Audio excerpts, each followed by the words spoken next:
യുനെസ്കോയുടെ പൈതൃക പട്ടികയിൽ ഉൾപ്പെട്ടിട്ടുള്ള ആദ്യത്തെ ഇന്ത്യൻ കലാരൂപം ഏതാണെന്ന് അറിയാമോ? ഏതാണ്?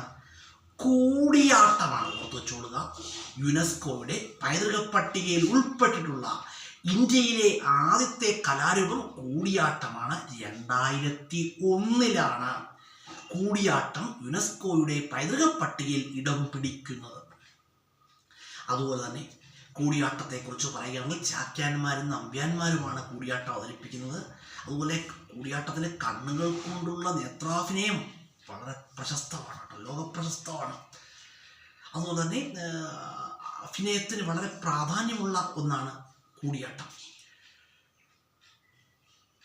അതുപോലെ തന്നെ മുടിയേറ്റ് എന്ന് പറഞ്ഞാൽ യുനെസ്കോയുടെ പൈതൃക പട്ടികയിൽ ഇടം പിടിച്ചിട്ടുണ്ട്. 2010 മുടിയേറ്റ് യുനെസ്കോയുടെ പൈതൃക പട്ടികയിൽ ഇടം പിടിക്കുന്നത്. മുടിയേറ്റ് നടക്കുന്നത് എവിടെയാണ്? മുടിയേറ്റ് നടക്കുന്നത് പൊതുവെ ക്ഷേത്രങ്ങളിലാണ്. മുടിയേറ്റിൻ്റെ ഇതിവൃത്തം എന്ന് പറഞ്ഞാൽ കാളി ദാരിക യുദ്ധമാണ്. കാളിയും ദാരികനും തമ്മിലുള്ള യുദ്ധമാണ് മുടിയേറ്റിലെ ഇതിവൃത്തം.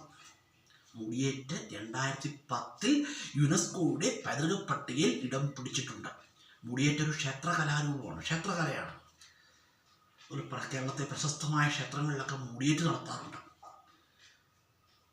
കാളി ദാരിക യുദ്ധം, കാളിയും ദാരികനെ കുറിച്ചൊക്കെ ഞാൻ നിങ്ങളോട് പറയേണ്ട ആവശ്യമില്ല, എങ്കിലും ജസ്റ്റ് ഞാനൊന്ന് പറഞ്ഞുതരാം. ദാരികൻ എന്ന് പറയുമ്പോൾ നമുക്കറിയാം, ദാരികൻ ഒരു അസുരനാണ്. അദ്ദേഹം ദേവലോകമൊക്കെ ആക്രമിച്ച് കീഴ്പ്പെടുത്തുന്നു. അതും ഈ സമയത്ത് ബ്രഹ്മാദി ദേവകൾ മഹാദേവനെ അഭയം പ്രാപിക്കുന്നു. മഹാദേവനോട് സങ്കടം ഉണർത്തിക്കുന്നു. ദാരികൻ ഒരു വരം നേടിയിട്ടുണ്ട്. ഒരു സ്ത്രീയാൽ മാത്രമേ താൻ വധിക്കപ്പെടൂ എന്നൊരു വരം, താൻ വധിക്കപ്പെടാൻ പാടുള്ളൂ എന്നൊരു വരം ദാരികൻ നേടിയിട്ടുണ്ട്. അത് കാരണം ബ്രഹ്മാദി ദേവകൾക്കോ മറ്റ് ദേവന്മാർക്കോ ഗന്ധർവന്മാർക്കോ ഒന്നും തന്നെ ദാരികനെ പരാജയപ്പെടുത്താൻ പോലും കഴിയുമായിരുന്നില്ല.